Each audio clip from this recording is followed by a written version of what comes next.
특별히 영적으로 지금 젖과 꿀이 흐르는 가나안 땅에 대해서 계속 말씀 나누고 있잖아요. 신명기 몇 장의 말씀 택해서 가나안 땅, 어떤 의미에서 진짜 젖과 꿀이 흐르는 땅이 된다는 것인가, 그 말씀을 함께 나누고 있는데, 그래서 오늘 11장 말씀이 매우 중요하다, 그런 생각을 주중에 하게 되었습니다. 왜냐하면 11장 말씀을 다 읽어보면 우리가, 저와 여러분이 어린 시절부터 수없이 듣고 너무도 당연하게 여겼던 가나안 땅, 젖과 꿀이 흐르는 땅, 그 이미지를 완전히 바꿔주기 때문에 그렇습니다.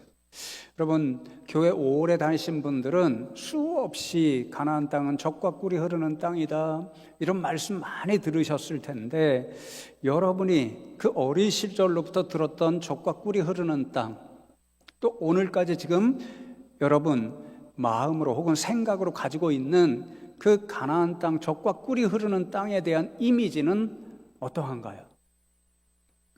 제가 여러 글도 찾아보고 그랬는데요, 대부분 젖과 꿀이 흐르는 땅, 그렇게 생각하면 물질적으로 모든 것이 풍요로운 땅, 비옥한 땅, 그래서 마치 에덴 동산과 같이 아무런 부족함이 없는 낙원과 같은 이미지, 이런 생각을 가지고 있습니다.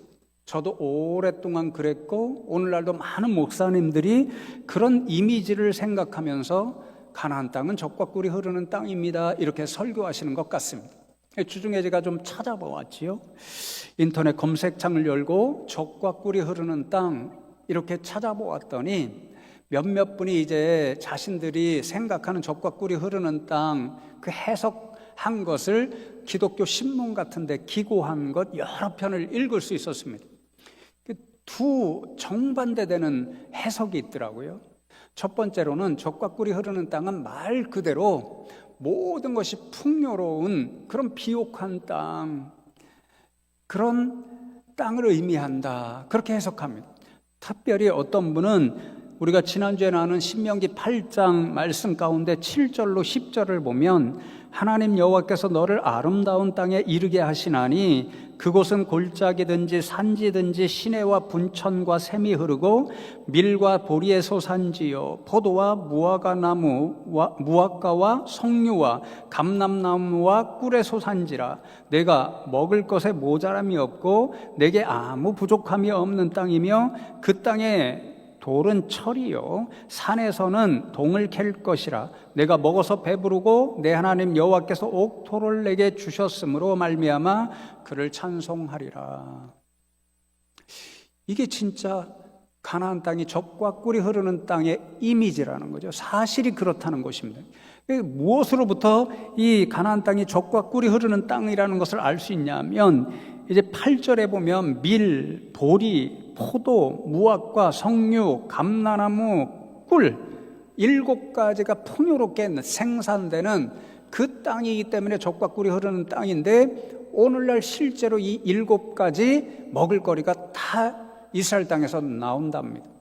그러니까 젖과 꿀이 흐르는 땅은 이렇게 풍요로운 땅을 의미한다, 사실이 그렇다, 그렇게 이야기를 하더라고요. 어떤 분은 제가 보기에는 다소 억지처럼 보이는 해석인데, 사실 우리가 잘 알듯이 여러분 가운데는 성지순례에 다녀오신 분 있잖아요. 이스라엘 땅에 가면 많은 부분이 광야입니다. 광야를 어떻게 젖과 꿀이 흐르는 땅, 비옥한 땅, 풍요로운 땅이라고 할 수 있는가? 겉모습은 그렇지만 오늘날 그 땅에서 석유가 발견됐답니다. 그래서 이스라엘 나라가 석유 수출국 중에 하나라는 거죠. 그리고 우리가 잘 아는 것처럼 사해는 완전히 죽음의 땅처럼 보이잖아요. 죽음의 바다처럼 보이잖아요. 그런데 그곳에서 오늘날 보면 풍부한 미네랄, 그리고 좋은 화장품 원료, 수많은 자원이 그 사해 바다에서 나옵니다. 그러니까 그런 모습을 보면 비록 광야 같지만 여러 가지 살기 좋은 것들, 사는데 필요한 것들이 나오니까 이스라엘 나라, 하나님이 주신 가나안 땅은 젖과 꿀이 흐르는 땅이라고 할 수 있지 않냐? 제가 보기에는 조금 억지스러운 해석이지만 그렇게 적은 분도 있더라고요. 그런데 두 번째로 정반대로 고고학적 연구에 따르면 이스라엘은 하나님 말씀하신 것처럼 젖과 꿀이 흐르는 땅, 사실 그대로 그런 땅으로 보이지 않고 광야가 많으니까요. 그래서 고고학적으로 따져보면, 살펴보면 그 땅은 기근이 심하게 많이 들었다는 것입니다. 성경에서도 그것을 발견할 수 있거든요. 학개서 같은 말씀을 보면 하나님께서 이제 바벨론 포로로 붙잡혀갔던 이스라엘 백성들을 바사왕 고레스에 의해서 돌아오게 하시잖아요. 그들에게 주신 사명이 무엇이냐면 바벨론 사람들에게 의해 무너진 하나님의 교회, 예루살렘 성전을 재건하고 복구하는 일이었습니다. 그런데 그것을 하지 못하고 주저앉아 있습니다. 왜 못하고 있는가? 돌아온 유다 백성들이 핑계하죠. 우리가 열심히 해보려고 했는데 몇 해 동안 기근과 가뭄이 들어서 우리가 먹을 거리도 충분하지 못해서 우리도 힘도 없고 돈도 없는데 어떻게 하나님의 성전을 재건할 수 있습니까? 그러거든요. 그러니까 성경을 보아서도 이 이스라엘 땅 가나안 땅에는 수없이 기근과 가뭄이 들었던 것을 보게 되고, 그래서 고고학자들에 따르면 이스라엘 땅은 젖과 꿀이 흐르는 땅, 실제로 보면 그런 땅이 되지 못하고 수없이 기근이 드는, 그래서 그곳에 살아갔던 이스라엘 백성들과 팔레스타인 사람들이 수없이 영양 결핍에 시달렸을 것이라고 적어 놓았더라고요. 여러분, 이 두 가지 해석은 완전히 다릅니다. 그런데 해석의 초점은 똑같습니다. 젖과 꿀이 흐르는 땅이라고 하는 이 말을 어떤 관점에서 해석하고 있나요? 그곳에 물질적인 것이 풍요로우냐, 풍요로우지 않느냐, 먹을거리를 정말 풍성하게 얻을 수 있느냐, 그렇지 못하느냐 하는 그런 관점에서 똑같이 바라보고 해석하면서 한쪽에는 진짜 젖과 꿀이 흐르는 땅이다, 다른 한쪽은 아니다, 이렇게 해석합니다. 제가 이러한 글들을 읽으면서 한 가지 질문을 가지게 되었습니다. 하나님이 가나안 땅을 젖과 꿀이 흐르는 땅이다 이렇게 말씀하실 때 우리는 반드시 그 젖과 꿀이 흐른다는 의미를 물질적인 관점으로 먼저 해석해야 될까? 이런 생각이죠. 그 의문을 제가 좀 풀어보려고 주중에 말씀을 연구하면서 구약 성서 학자들 여러 편 글을 읽었습니다. 그때 답을 얻었습니다. 이구동성으로 똑같이 성서학자들이 젖과 꿀이 흐르는 땅이라고 하나님께서 가나안 땅을 말씀하실 때에 먼저 물질적인 관점이 아니라 하나님과의 관계의 관점에서 젖과 꿀이 흐르는 땅의 의미를 이해해야 된다라고 적어 놓았더라고요. 어떤 학자는 이렇게 적었습니다. 신명기의 젖과 꿀이 흐르는 땅은 그것의 소산이 토질에 달려 있는 것이 아니라 야훼와의 관계, 즉 그의 율법을 준수하는 여부에 좌우되는 땅이라는 의미라고 적었습니다. 무슨 말이냐면요, 가나안 땅에서 농산물을 많이 얻습니다. 가축이 점점 더 많아집니다. 그래서 풍요로운 먹을거리 이런 것들을 많이 얻습니다. 그것이 가나안 땅의 토질, 땅이 옥토와 같고 정말 좋아서 얻게 되는 것이 아니라 하나님과의 관계, 하나님의 백성으로서 어떻게 살아가느냐에 따라 하나님께서 주신 복의 결과로 얻어지는 그런 의미에서 젖과 꿀이 흐르는 땅이라고 이해되어야 한다라는 거죠. 그러니까 가나안 땅이 젖과 꿀이 흐르는 땅이 된다는 것은 하나님과의 관계에서 어떻게 사느냐에 따라 젖과 꿀이 흐르는 땅이 될 수도 있고, 가나안 땅이 정반대로 진노와 심판의 죽음의 땅이 될 수도 있다, 그 말씀입니다. 그럼 어떤 관계로 하나님 앞에 살아갈 때 똑같은 가나안 땅이 어떤 경우에는 젖과 꿀이 흐르는 땅이 되고 다른 경우에는 죽음의 땅이 되는 것일까요? 오늘 11장 말씀을 읽어보면 우리가 하나님과 이런 두 가지 믿음, 그런 관계를 생각하고 살아갈 때 하나님이 약속하신 가나안 땅은 이스라엘 백성들에게 젖과 꿀이 흐르는 땅이 되고 저와 여러분의 삶의 지경도 젖과 꿀이 흐르는 땅이 될 수 있다라고 말씀하십니다. 첫 번째는 하나님을 향한 절대 의존의 관계를 기억하고 살아갈 때 가나안 땅은 젖과 꿀이 흐르는 땅이 됩니다. 두 가지 관점 중에 이게 더 중요한 것인데, 오늘 본문 말씀 11절 12절 말씀 읽었는데 11절을 9절로부터 비교하면서 읽으면 이 가나안 땅이 주는 의미 아주 중요한 것 한 가지를 발견합니다. 제가 읽어드립니다. 또 여호와께서 너희의 조상들에게 맹세하여 그들과 그들의 후손에게 주리라고 하신 땅, 곧 젖과 꿀이 흐르는 땅에서 너희의 날이 장구하리라. 내가 들어가 차지하려 하는 땅은 내가 나온 애굽 땅과 같이 아니하니 거기에서는 너희가 파종한 후에 발로 물대기를 채소밭에 댐과 같이 하였거니와 너희가 건너가서 차지할 땅은 산과 골짜기가 있어서 하늘에서 내리는 비를 흡수하는 땅이요. 그렇게 말씀합니다. 하나님께서 지금 모세를 통해서 지금까지 얼마 전까지 이스라엘 백성들이 살았던 애굽 땅과 그리고 앞으로 하나님이 약속하신 그들이 들어가서 차지하고 살게 될 가나안 땅의 결정적인 차이 한 가지를 말씀하십니다. 물을 비교하시죠. 물이 있어야 농사를 지을 수 있고 또 가축을 먹일 수 있으니까, 풍성한 것을 얻을 수 있으니까 물이 핵심입니다.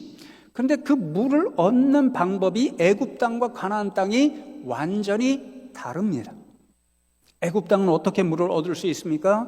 하늘에서 많은 비가 내리지 않아도 애굽 땅에서는 농사 지을 물, 가축 먹일 물을 충분히 얻을 수 있습니다. 나일강이라고 하는 어마어마한 수자원이 있죠. 그래서 뭐라고 말씀하지요? 파종한 후에 발로 물대기를 채소밭에 댐과 같이 하였거니와, 이건 관계수를 이야기합니다. 하늘에서 충분한 비가 내리지 않아도 나일강에서 물을 끌어다가 이제 파종한 밭에 물을 뿌려서 농사를 지을 수 있고 가축을 먹일 수 있다라는 거죠. 그러니까 물 걱정을 할 필요가 없습니다. 농사 지을 걱정, 기본적으로 가축 기를 걱정을 할 필요가 없습니다.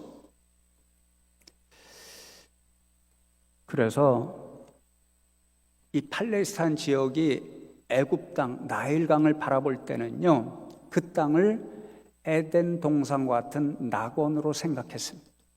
성경에도 그 말씀이 그대로 기록되어 있습니다. 창세기 13장 말씀에 보면 하나님께서 아브라함을 불러내실 때에 아브라함이 조카 롯을 데리고 같이 삽니다. 같이 살다 보니까 또 하나님이 복을 주시니까 모든 가족들이, 가축들이 함께 한 장소에 살아가기 비좁고 서로 싸우게 되죠. 종들이.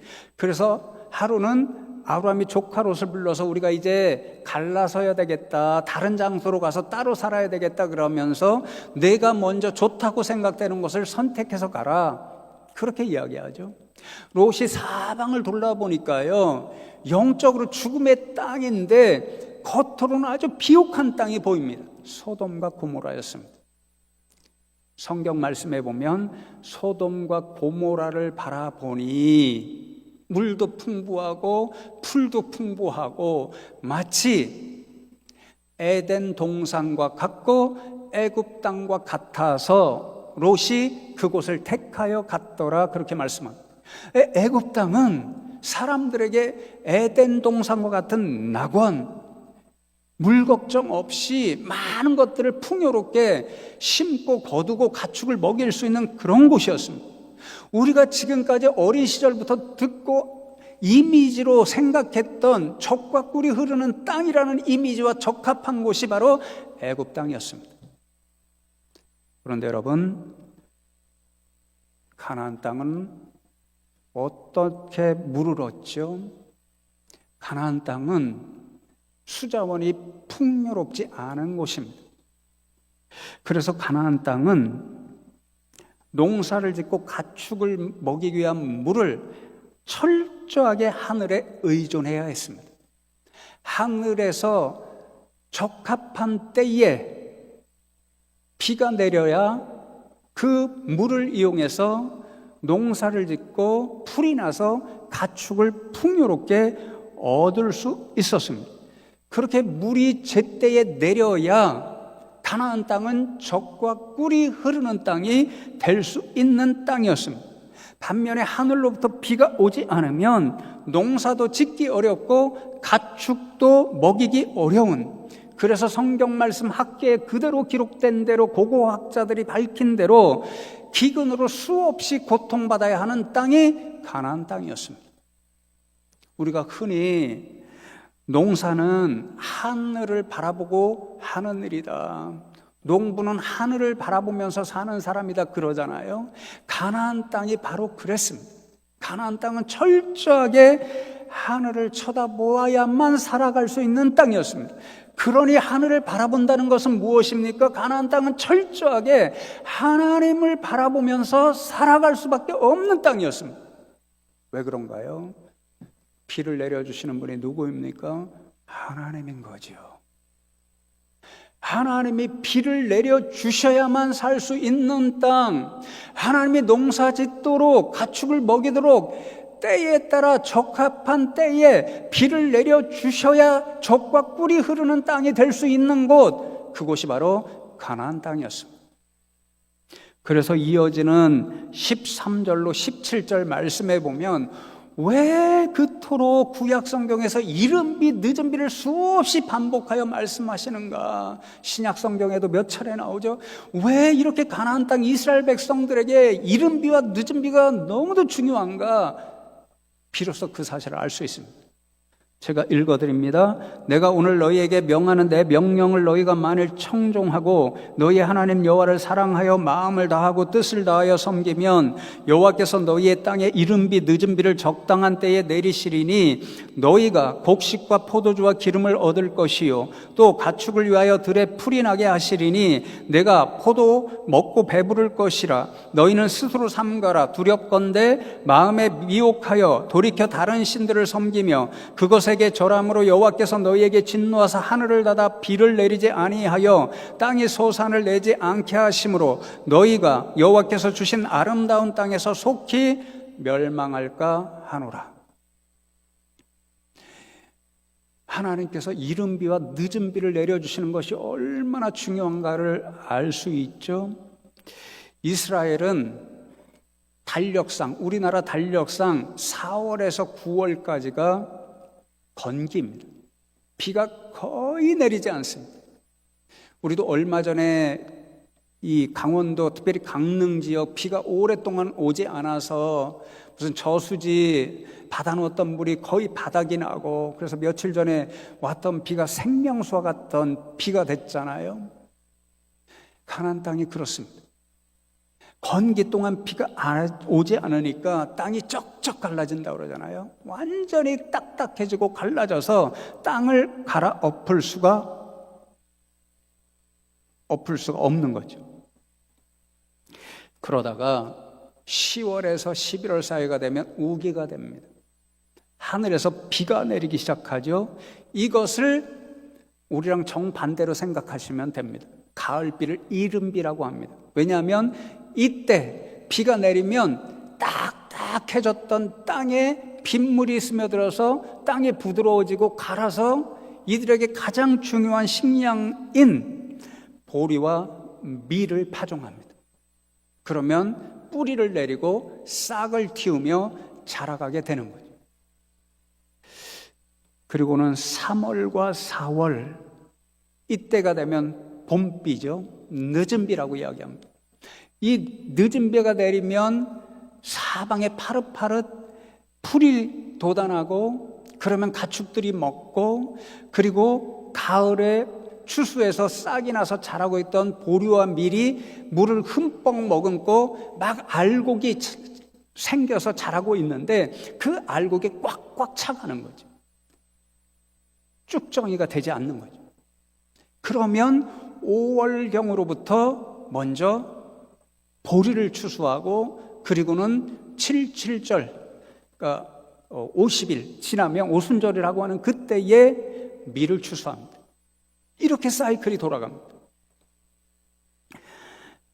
그러므로 가나안 땅에서 농사를 짓고 가축을 기르는 일은요, 철저하게 비를 내려주시는 하나님께 의존할 수밖에 없습니다. 하나님이 적합한 때에, 오늘 말씀해 보면 적당한 때에 그러시잖아요. 땅을 갈아엎을 수 있는 10월과 11월 사이, 그리고 보류와 밀이 알곡이 잘 익어가고 추수할 수 있는 3월과 4월 사이, 적합한 때에 이른 비와 늦은 비를 내려주셔야 농사를 지어서 소출을 거두고 가축을 먹여서 풍요로운 젖을 짜고, 그래야만 가나안 땅은 젖과 꿀이 흐르는 땅이 될 수 있습니다. 철저하게 비를 내려주시며 살아갈 수 있는 땅이 하나님이죠. 하나님 때문에 풍요로운 땅이 돼서 젖과 꿀이 흐르는 땅이라는 의미는 애굽처럼 하나님 없이도 마음껏 물을 얻을 수 있는 땅, 그런 땅이 젖과 꿀이 흐르는 땅이 아닙니다. 우리는 그렇게 생각하지만 성경 말씀에 따르면 가나안 땅이 젖과 꿀이 흐르는 땅이 된다는 것은 애굽 땅과 같은 그런 땅이 아닙니다. 매일같이 비를 내려주시는 하나님, 눈을 들어 하늘을 바라보고 하나님 없이는 살 수 없다라고 고백하는 곳, 하나님이 비를 내려주셔야만 살 수 있다고 고백되는 곳, 그곳이 바로 가나안 땅이고 젖과 꿀이 흐르는 땅이 되는 거죠. 우리 인생의 능력으로는 살 수 없고 하나님만 의지하여서 살 수 있다는 그곳, 그곳이 가나안 땅이고 젖과 꿀이 흐르는 땅입니다. 그래서 여러분, 11절 결론과 같은 말씀인데 아주 중요합니다. 네 하나님 여호와께서 돌보아 주시는 땅이라. 무슨 말씀입니까? 하나님께서 적합한 비를 내려주셔서 돌보지 않으면 살아갈 수 없는 땅이라는 거예요. 하나님이 그렇게 돌보아 주셔야만 젖과 꿀이 흐르는 땅이 될 수 있는 곳이 가나안 땅이라는 거예요. 연초부터 연말까지 내 하나님 여호와의 눈이 항상 그 위에 있느니라, 그렇게 말씀합니다. 원어를 찾아보니까요, 히브리 원어를 찾아보니까요, 맨 앞에 항상, 타미드라는 말인데 항상이라는 말이 맨 앞에 있어서 이 구절에서 가장 강조하시는 말씀, 하나님께서 이스라엘 백성들과 저 여러분에게 가장 기억하기를 원하시는 말씀이 항상입니다. 항상. 하나님이 항상 이른 비와 늦은 비를 내려주시고 돌보아 주셔야 살 수 있는 땅, 젖과 꿀이 흐르는 땅이 될 수 있는 곳, 그곳이 가나안 땅이라는 거예요.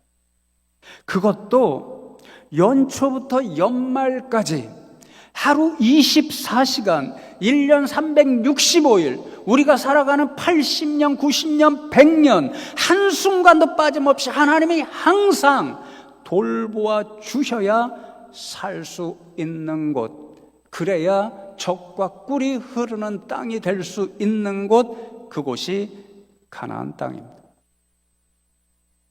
그러니 여러분, 가나안 땅이 젖과 꿀이 흐르는 땅이 된다는 뜻은 무엇입니까?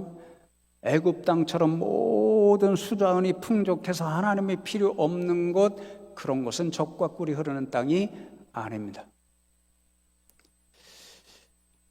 물이 없어서 한순간도 하나님의 돌보심이 없이는 살 수 없는 것, 하나님의 은혜의 단비가 내리지 않고서는 살 수 없는 것, 그래서 항상 눈을 들어서 하늘을 바라보고 하나님만 의지하며 살아가는 곳, 그곳이 바로 젖과 꿀이 흐르는 땅이 되는 거죠. 성도 여러분, 묻고 싶습니다. 여러분은 애굽처럼 수자원이 풍부해서 여러분이 스스로 모든 것을 할 수 있고 얻을 수 있는 그런 삶의 형편, 지경을 원하시나요? 아니면 매일 하나님의 은혜의 단비가 없이는 살 수 없어서 눈을 들어 하늘을 오늘도 바라보고 내일도 바라보고 생명 다하는 날까지 바라보는 그런 삶의 지경을 원하시나요? 기도의 제목이 하나도 없이 평안해서 매일같이 하나님을 찾지 않아도 살 수 있는 그런 삶의 형편을 원하시나요? 아니면 조금 힘들더라도 매일같이 기도 제목이 있어서 하나님께 아뢰지 않고는, 하나님을 찾지 않고는 살아갈 수 없는 그런 삶을 원하시나요? 여러분, 만일 저와 여러분의 영적인 상태, 연약함의 상태를 돌아보시기 원합니다. 애굽 땅과 같아서 우리가 능력으로 우리 스스로 매일같이 자신만만하게 풍요롭게 살 수 있다면, 기도의 제목이 없이 살아간다면 우리가 눈을 들어 하나님을 찾는 그런 인생이 될 수 있을까요? 왜 대답 안 하세요? 저는 아닐 거라 생각합니다. 그러니 하나님이 이스라엘 백성들에게 왜 애굽을 안 주시고 가나안 땅을 주셨는지 우리는 분명히 이해해야 합니다. 너희들은 나 없이 살 수 없어. 그 가나안 땅에서 그걸 철저히 느껴야 돼. 나만 의존해야만 너희는 살 수 있어. 그때 너희의 모든 것이 젖과 꿀이 흐르는 그런 복된 일이 너희 가운데 넘쳐날 수 있어. 하나님이 그것을 깨닫게 하시는 거죠. 우리 438장 이제 찬송 부르잖아요. 주 예수와 동행하면 그 어디나 하늘나라. 여러분의 삶이 정말 항상 하나님이 함께 하셔서 또 항상 눈을 들어 하나님을 바라봄으로 하나님과 동행하셔서 여러분의 삶의 모든 일들이 젖과 꿀이 흐르는 그런 복을 누리시기를 간절히 소망합니다. 두 번째로, 인생이 누리는 모든 복과 저주의 권세가 하나님의 손에 달려 있다는 사실을 믿고 살아갈 때 가나안 땅은 젖과 꿀이 흐르는 땅이 됩니다. 신명기 오늘 11장 마지막 부분 26절로 28절 말씀을 보시면, 내가 오늘 복과 저주를 너희 앞에 두나니 너희가 만일 내가 오늘 너희에게 명하는 너희의 하나님 여호와의 명령을 들으면 복이 될 것이요, 너희가 만일 내가 오늘 너희에게 명령하는 도에서 돌이켜 떠나 너희의 하나님 여호와의 명령을 듣지 아니하고 본래 알지 못하던 다른 신들을 따르면 저주를 받으리라. 내가 오늘 복과 저주를 너희 앞에 둔다. 가나안 땅에 살게 될 때 너희 앞에 복과 저주, 내가 가지고 있는 권세를 너희 앞에 둔다. 그런데 어떤 경우에는 그것이 복이 될 것이고 어떤 경우에는 저주가 될 것이다. 그렇게 말씀하시죠. 하나님께서 복과 저주의 권세를 가지고 계시기 때문에 이스라엘 백성들에게 주신 가나안 땅이 어떤 경우에는 하나님으로 말미암아서 복의 장소, 젖과 꿀이 흐르는 땅이 될 수도 있지만, 어떤 경우에는 하나님이 그 땅을 저주의 땅, 죽음의 땅으로 만드실 수도 있다는 말씀입니다. 그 모든 선택은 누구에게 달려 있습니까? 하나님께서 가나안 땅을 젖과 꿀이 흐르는 복의 장소로 만들어 주실 것인가, 아니면 고통의 땅으로 만들어 주실 것인가? 그 모든 선택은 이스라엘 백성들에게 달려 있죠. 모든 복의 권세와 저주의 권세가 하나님 손에 달려 있음을 믿고 그분만 바라보고 그분의 말씀대로 순종하면 하나님께서 이스라엘 사람들이 살아가는 가나안 땅과 그 모든 삶의 지경을 복의 장소, 젖과 꿀이 흐르는 땅으로 만들어 주시겠다라고 약속하십니다. 정반대로 이스라엘 백성이 하나님의 말씀에 불순종해서 하나님을 잊고 우상을 숭배하면 가나안 땅은 젖과 꿀이 흐르는 땅이 아니라 하나님의 역사로 말미암아 저주의 장소로 변하고 말아버립니다. 그러나 여러분, 가나안 땅은 언제 젖과 꿀이 흐르는 땅이 되는가? 복과 저주의 권세를 가진 하나님을 기억하고 하나님의 말씀대로 순종하여 살면 하나님께서 이스라엘 백성들을 위해 가나안 땅을 젖과 꿀이 흐르는 땅으로 만들어 주십니다. 반대로 하나님을 떠나면 하나님께서 그 땅을, 똑같은 땅인데 이스라엘 백성들이 하나님과의 관계에서 어떻게 살아갔느냐에 따라 저주의 장소로 변해버리고 마는 거죠. 우리의 삶의 지경도 마찬가지 아닐까요? 하나님이 복과 저주의 권세를 가지고 계심을 믿고 오늘 말씀에 순종하여 하나님 말씀대로, 하나님만 믿고 말씀대로 순종하면 하나님께서 저와 여러분의 모든 삶의 지경을 우리가 생각할 때 애굽 땅이 아니라 가나안 땅과 같은 그런 곳일지라도 우리가 있는 모든 곳, 우리가 밟는 모든 자리 젖과 꿀이 흐르는 땅에 되게 하여 주실 줄로 믿습니다. 그러나 정반대로 우리가 있는 자리가 정말 애굽 땅과 같이 아무 걱정이 없고 모든 자원이 풍부하고 모든 것을 내 능력대로 할 수 있다고 믿어도 거기에 하나님 없이, 하나님 말씀 없이 살아가면 그 땅은 하나님이 죽음의 땅으로 만들어 보십니다.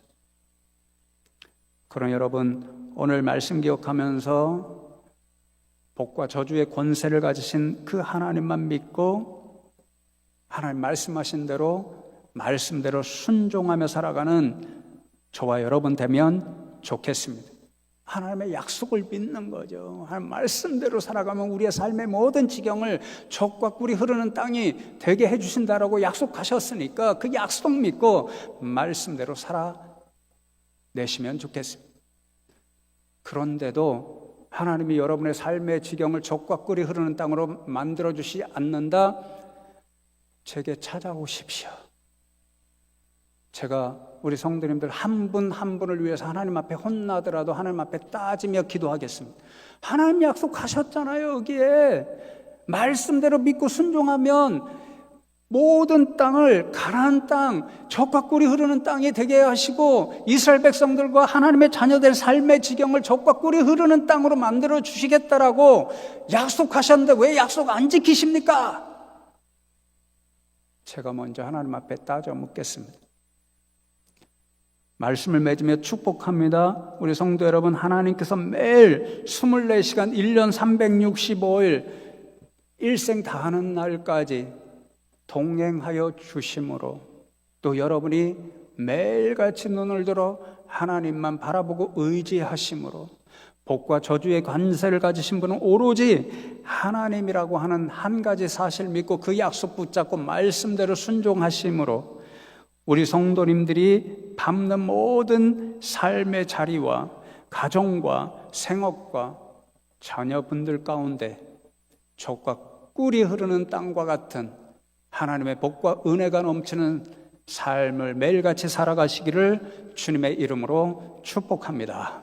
오늘 말씀 기억하면서 잠시 이 소망 가지고 하나님 앞에 약속 붙잡고 기도하면 좋겠습니다. 하나님, 오늘도 저희들을 불러주시고 우리의 삶의 모든 지경이 젖과 꿀이 흐르는 그 땅이 되는 약속의 말씀을 들려주심에 감사함을 드립니다. 오늘 말씀처럼 우리 성도님들이 세상 한가운데서 하나님 없이는 살 수 없다는 그 믿음으로 매일같이 눈을 들어 하나님의 은혜를 사모하고 하나님만 의지하여 살아감으로 또 복과 저주의 관세를 가지신 분은 오로지 하나님밖에 없다는 사실을 믿고 하나님의 말씀대로 약속 붙잡고 살아감으로 우리 성도님들이 밟는 모든 삶의 자리마다 그 가정과 생업과 또한 우리 성도님들이 기도하는 자녀와 손주들 하나님께서 그 모든 것들을 젖과 꿀이 흐르는 땅 복된 일들로 바꾸어주는 은혜를 맛볼 수 있게 하여 주시옵소서. 이 소망, 이 약속 붙잡고 잠시 함께 기도합니다. 하나님 감사합니다. 오늘도 저희들을 불러주시고 말씀을 통해서 우리의 삶의 모든 형편과 지경이 정말 하나님의 약속 붙잡고 믿음으로 살아갈 때에 젖과 꿀이 흐르는 그런 은혜의 삶을 살아갈 수 있음을 교훈하여 주심에 감사함을 드립니다. 오늘 말씀 붙잡고 오늘 말씀대로 오로지 눈을 들어 날마다 하나님의 은혜를 사모함으로 하나님과 동행하는 삶, 우리에게 향한 모든 복과 저주의 일들이 하나님의 손에 달려 있음을 믿고 그 약속 붙잡고 하나님의 말씀대로 순종하여서 우리 성도님들의 모든 삶의 지경과 형편과 또 사랑하는 모든 사람들 그 가운데 하나님께서 비록 가나안 땅과 같이 척박해 보일지라도 젖과 꿀이 흐르는 땅으로 변화시켜 주시는 은혜를 복을 누리며 살아갈 수 있는 분들 다 되게 하여 주시옵소서. 주께서 친히 역사하시고 함께하여 주시옵소서. 예수 그리스도의 이름으로 기도드리옵나이다. 아멘.